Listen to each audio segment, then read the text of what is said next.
So we've been pretty much everywhere.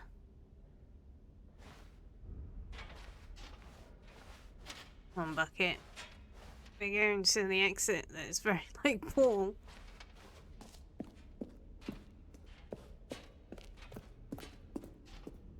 All right. Have you seen everything you wanted to? Ready to move on now? Oh, that's cool. That's really dope. I like that. New mug. That's quite a dope, like, screenshot. Right, Bucket. So, Stanley, what do you think? Do you like all of the new features? Yes. Yes, I know it's not exactly clear yet how exactly these features will come together as one single coherent video game, but I can feel it in my soul.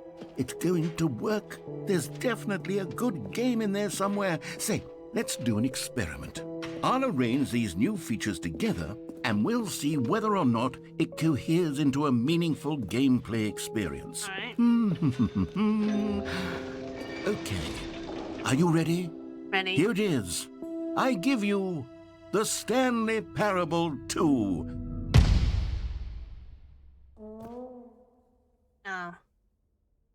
Oh. I see jumps. I mean, there's potential here, right? It's sort of... Okay, never mind. Hold on. Let me do a different arrangement. Okay, yes, this is much better. I feel good about this. Here we go. Version 2. Who am I kidding, Stanley? This isn't a coherent video game at all. It's a lot of gags. And I do very much enjoy creating gags, but they don't add up to anything.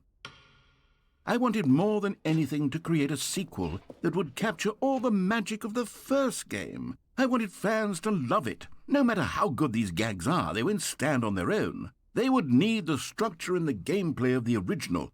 Wait, maybe that's it. I can take the original Stanley Parable and simply, well, insert a few of my new features into it. Tastefully, of course. With respect. With care for the vision and integrity of the original game. Would it possibly work? I suppose it could. But it would need a really, really tremendous title screen. A title screen that says with bold and uncompromising conviction, "This is the Stanley Parable 2. Let me see if I can whip something up. All right, perfect. Go ahead. Take a look.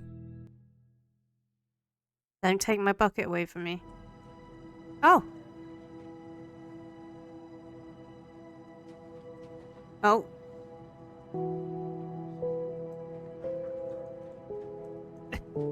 Playing the second game. What the fuck is happening? I like this. It's very control-like. It reminds me of the Bureau.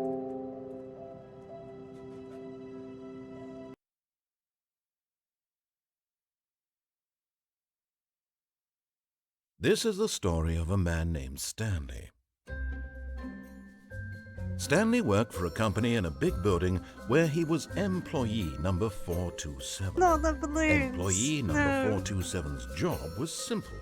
He sat at his desk in room 427 and he pushed buttons on a keyboard.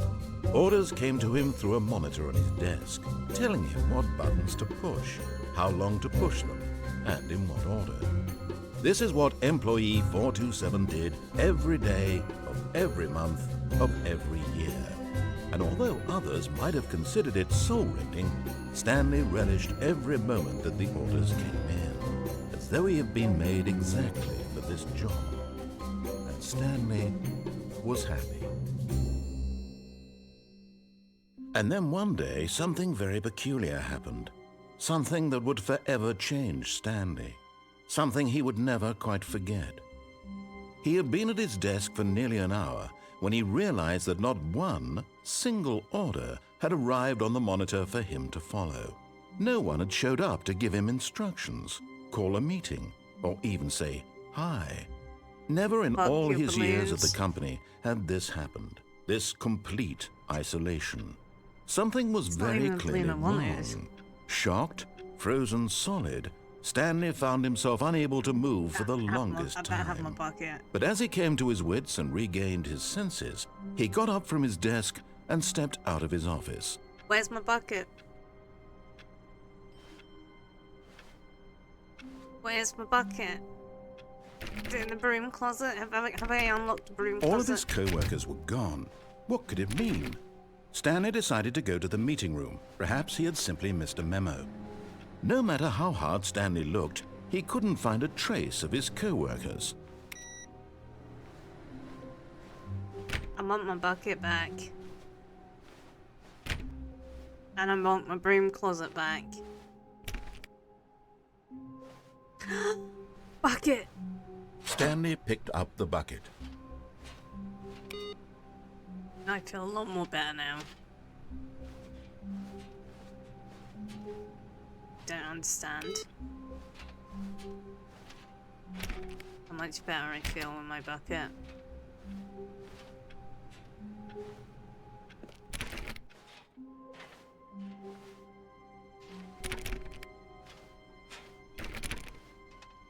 Broom closet's gone. It was this way, Stanley wasn't it? clutched the bucket tightly to his chest and entered the door on his left. Alright.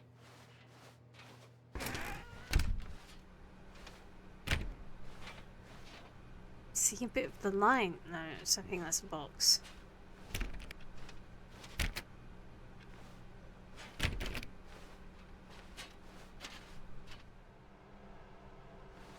Still no one was here. Stanley needed the bucket's warmth and comfort now more than ever. Perhaps his boss's office was where he'd find answers. Is this the same? Get Chris out the, Chris, I'm coming for your broom closet, mate.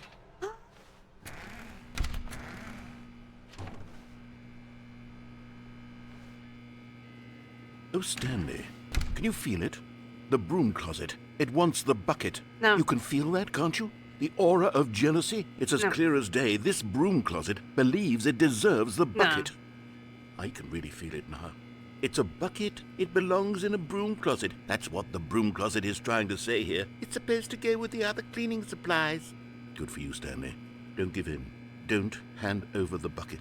I know how hard it must be, given the pressure that the broom closet is putting on your shoulders right now, but you have to be strong. This is your bucket. This is your companion and lifelong friend. You can't hand it over. Oh, no. We're getting into name-calling now, it seems. Is this how low the broom closet has sunk, that it has to resort to this stream Me and of you petty have a insults history. simply in order to get you to hand over the bucket? Stanley, I never liked this broom closet for a variety of reasons, but even this is worse than I had Right. imagined. And wait, now the broom closet has the gall to imply that you and the bucket are not truly deep and lasting friends? That your relationship is purely superficial and convenient? That your life is so banal and meaningless that you'd feel the same sort of kinship towards any inanimate object which happened to lay in your path in an even partially enticing manner? No. Well, I never. Go on, Stanley. So Lay into you it. don't Really like tell this the broom broom closet off for its demeaning comments. Expand on the wide variety of experiences you and the bucket have shared together. We went Go down through the each of them the point by point. infinite Share your hole. journal entries detailing the rich emotional landscape of your feelings for the bucket as they have changed and evolved over I the love my years. bucket. Let I him love my have broom it. closet. I'm torn. I'm a torn Stanley right now. I'm a torn because this could get me an ending. I don't know, do I? Okay, I've got you something which I think will help settle this debate once and for all. Right. Here we go. Oh, There. Now it's settled. No more debate, no more discussion. Take a hike, broom closet, with all your meandering philosophical diatribes about the nature of cleaning supplies and their relationship to broom closets in the natural order of things. this has gotta be something though. But I'm not handing over my bucket. I'm sorry, broom closet. All right, I've got a second sticker back here, and I'm going to slap it on as well because I think it's appropriate. Oh. You see? I feel that it works because the sticker is also a I bucket. might get more stickers for my That way, bucket. if you're ever unsure whether the thing you're holding is a bucket or not, you can look down at this sticker and say to yourself, ah, it's a bucket. There really is a wide variety of applications for this sticker. Am I gonna get any more? You know what?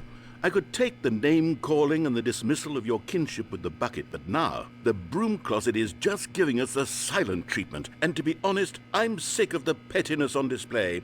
You can stay here all you like, but I've had it with this impetulant room of cleaning supplies. Easily the most childish such room I've ever been in. I'll see you outside, and we can get on with the story about you and your bucket. Okay.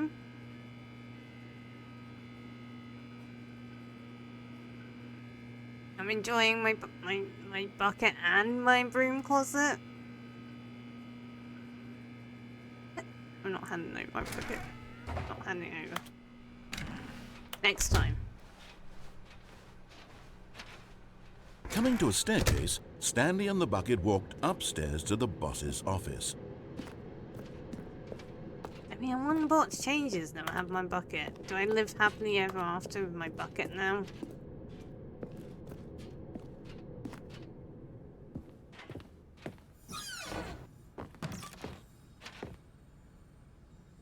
Money in the morning, money in the evening. Oh, collectible. You found one of them. One of the miniature Stanley figurines. Remember, no reward for collecting all of these, only the intrinsic pleasure of a job well done. You can't buy that sort of happiness, Stanley. God knows I've tried. So, I implore you to savor each and every moment you come across one of these beautiful figurines.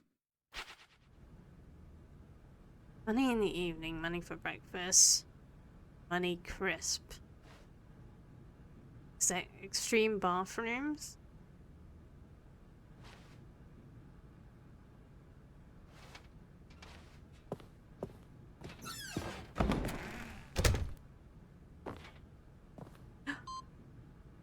I'm two away. I'm two away. Whatever that means.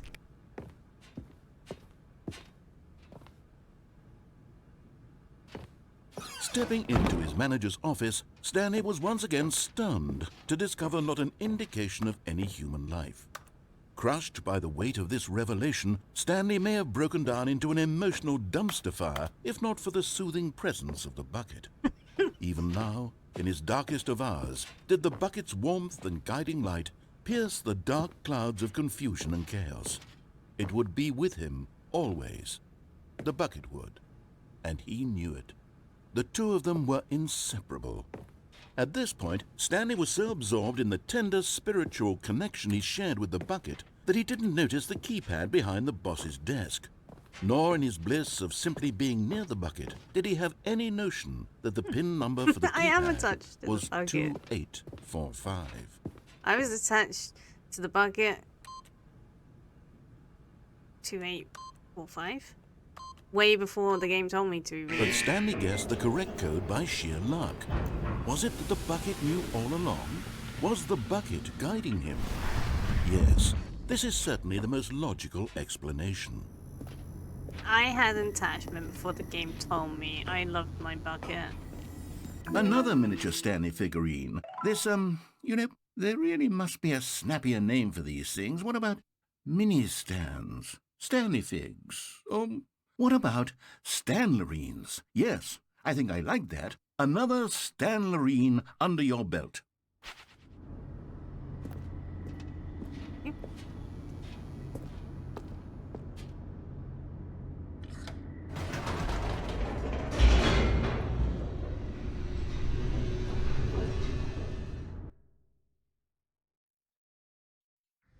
The elevator raced downward, plummeting towards an unknown fate. It would be all Stanley could do to keep himself together, if not for the bucket. Soothing him, comforting him, reassuring that in this darkest moment of uncertainty, he would be all right.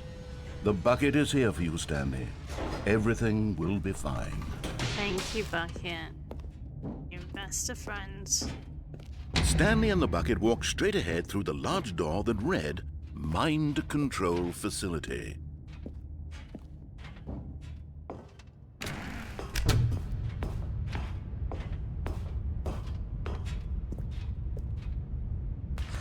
The lights rose on an enormous room packed with television screens.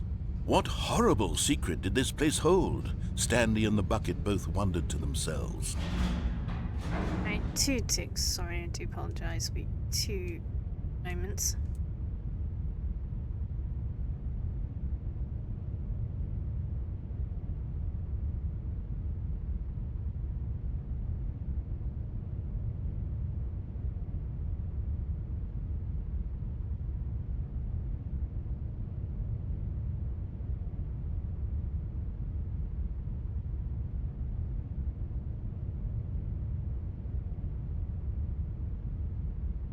It gave me, well, I mean, I was attached to the broom closet though at first. I've kind of betrayed the broom closet a little bit. Sorry about that. The monitors jumped to life, and Stanley nearly dropped the bucket in shock. Everyone in the office was being videotaped, monitored like guinea pigs. The bucket had never seen anything like this, and it very nearly burst into tears as Stanley cradled it gently, reassuring it that everything would be fine. Hey, Bucket. Me and you, buddy.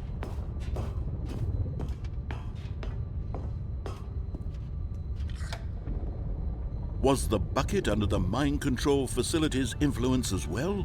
Had the bucket been told to do things it didn't wish to do? What kinds of things does a bucket want to do or not want to do in the first place?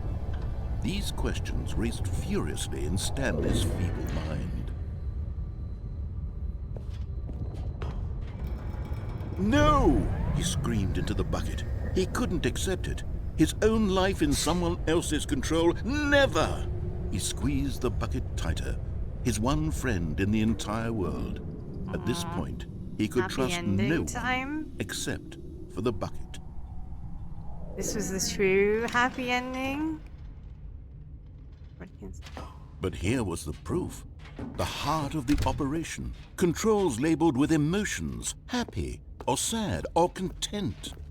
Walking, eating, working, all of it monitored and commanded from this very place. And as the cold reality of his past began to sink in, Stanley decided that this machinery would never again exert its terrible power over another human life. For he and the bucket would dismantle the controls for good. 2 best friends, Stanley and the bucket, up against the world. They high-fived in a really cool way. Oh. And the bucket made a sassy comment about taking down the system. Go. Go, Bucket. Okay. So turn up.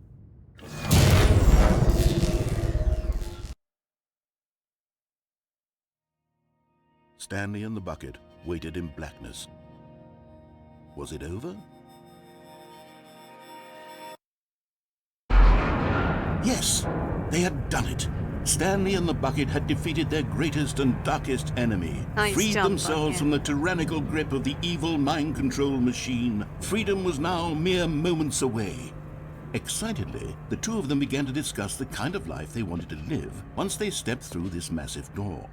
The bucket wanted to learn to roller skate. Oh. Stanley wanted to sneeze in every country on Earth. Both of them wanted to begin watching a movie, any movie, but then stop it halfway through and begin watching it in reverse from the end. True, it was a simple life they envisioned, but it was one they'd lived together, with one another to lean on, to trust, to I support. like this ending. What? Wait. What was happening? Why had the door stopped? Was Stanley and the bucket not about to be freed? No. An unbearable silence filled the room, lingering in uncertainty, until finally the truth hit Stanley square in the face. This building did not want the bucket to leave. No. Even the facility itself recognized the incredible calming presence of the bucket, needed the soothing warmth of the bucket, would go to any lengths not to part with the bucket. Oh. No. Stanley can't leave this place. Not while he has such a precious bucket in his arms. Not while this building has anything to say about it. Stanley realized he would never again leave this very room. But at least he has the bucket. To be trapped eternally in darkness isn't really so bad, Stanley thought to himself. As long as I have my bucket with me, right? I'll be okay, won't I? Stanley gulped. Very soon now, he was about to find out. No! We didn't get a happy ending. No. No. Why? All of his co-workers were gone. What could it mean? Stanley decided to go to the meeting room. Perhaps he had simply missed a memo. No matter how hard Stanley looked, he couldn't find a trace of his co-workers.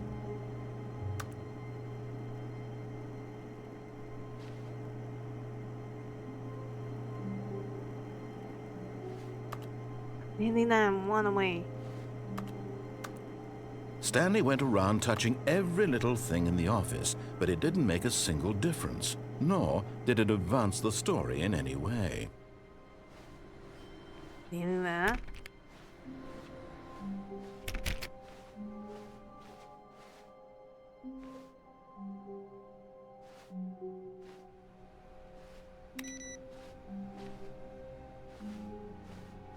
Stanley lifted the bucket into his arms, and a wave of comfort rushed over him. Bucket. We're gonna find a happy ending, don't you worry about it, buddy.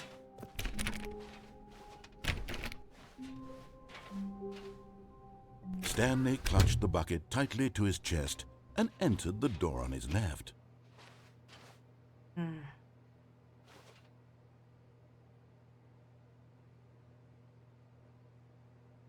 I want to see something. Let's see something. We're gonna have to put the bucket down.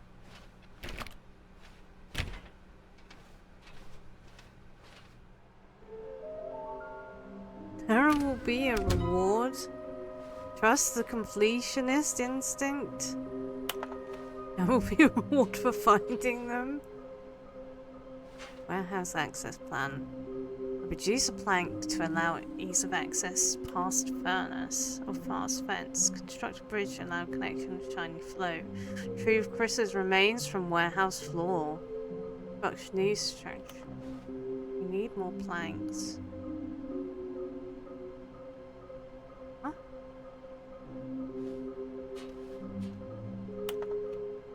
Mission status. Places to search. Oh. Looks like 427. I'd be there. Just take them from me. Gotta collect them all. Some kind of game. There must be a point to this. Large room, lots of boxes, stairs. Something to do with stairs. Something with both blue and red.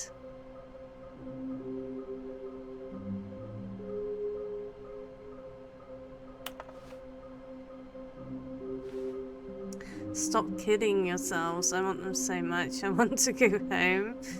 There will be cleaning of this wall required. Who are you? 666. Laugh out loud. Lies.